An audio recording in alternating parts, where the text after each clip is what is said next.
Good morning. We're going to continue on with Wonder and by R.G. Palacio. And the next chapter is The Deal. And then I'm going to go right into the next one. It's called Home.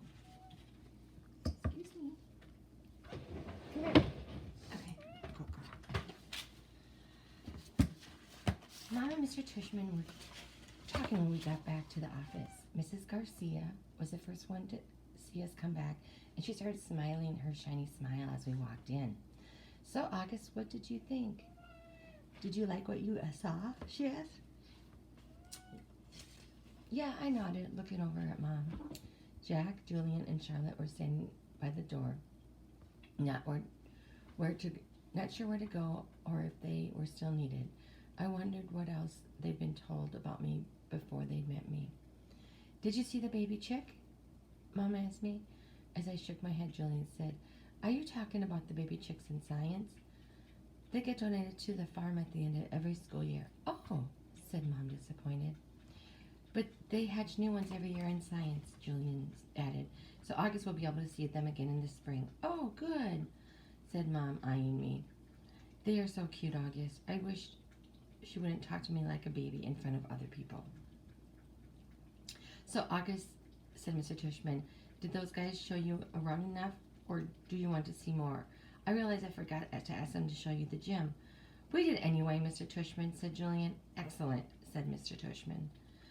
And I told him about the school play and some of the electives, said Charlotte. Oh no, she said suddenly. We forgot to show him the art room. That's okay, said Mr. Tushman. We can go show it to him now, Charlotte offered. Don't we have to pick up Via soon? I said to Mom. That was our signal for telling Mom if I really wanted to leave. Oh, you're right, said Mom, getting up. I could tell she was pretending to check the time on her watch. I'm sorry, everyone. I lost track of time. We have to go pick up my daughter at her new school. She's taking an unofficial tour today. This part wasn't a lie. Via was checking on her new school today. The part that was a lie that we were picking her up at the school, which we weren't. She was coming home with Dad later. Where does she go to school? Asked Mr. Tushman, getting up. She's starting Faulkner High School this fall. Wow, that's not an easy school to get into. Good for her. Thank you, said Mom, nodding. It'll be a bit of a schlep, though. The A train down to 86, then the crosstown bus all the way to the east side. That takes an hour that way, but it's just a 15-minute drive. It'll be worth it. I know a couple kids who got into Faulkner and love it, said Mr. Tushman. We should really go. We should really go, Mom, I said, tugging her pocketbook.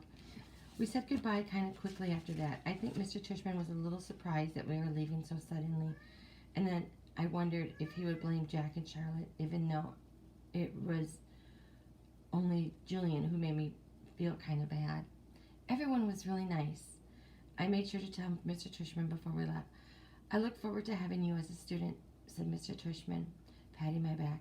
Bye, I said to Jack, Charlotte, and Julian, but I didn't look at them or look up at all until I left the building.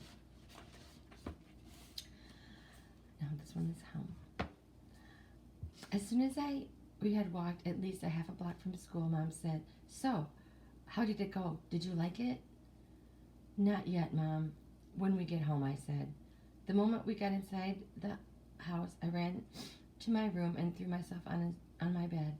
I could tell Mom didn't know what was up, and I guess I really didn't either. I felt very sad and a tiny bit happy at the same time, kind of like that laughing, crying feeling all over again. My dog Daisy followed me into the room, jumped on the bed, and started licking all over my face. Who's a good girlie? I said in the dad voice. Who's a good girlie? Is everything okay, sweetness? Mom said. She wanted to sit down beside me, but Daisy was hogging the bed. Excuse me, Daisy. She sat down, nudging Daisy over. Were those kids not nice to you, Augie? No, I said, only half lying. They were okay. But were they nice? Mr. Tushman went out of his way to tell me what sweet kids they are. I nodded, but I kept looking at Daisy, kissing her on the nose and rubbing her ear until her back leg did that little flea scratch shake. I nodded, but I kept looking at Daisy, kissing her on the nose and rubbing her. Okay, yeah. That boy, Julian, seemed really especially nice, said Mom. Oh, no, he was the least nice. I like Jack, though. He was nice. I thought his name was Jack Will, but it's just Jack. Wait, maybe I'm getting them confused. Which one was the one with the dark hair that was brushed forward? Julian. And he wasn't nice? No, not nice. Oh, she thought about it for a second. Okay, so is he the kind of kid who's one way in front of grown-ups and another way in front of kids? Yeah, I guess. Oh, hate those, she answered noddingly. He was like, so August, what's the deal with your face? I said, looking at Daisy the whole time. Were you in a fire or something? Mom didn't say anything. When I looked up at her, I could tell she was completely shocked. He didn't say it in a mean way, I said quickly. He was just asking. Mom nodded. But I really like Jack, I said. He was like, shut up, Julian. And Charlotte was like, you're so rude, Julian. Mom nodded again. She pressed her fingers on her forehead like she was pushing against a headache. I'm so sorry, Augie, she said quietly. Her cheeks were bright red. No, it's okay, Mom, really. You don't have to go to school if you don't want, sweetie. I want to, I said. Augie, really, Mom, I want to. And I wasn't lying. Okay. That's the end of those two chapters.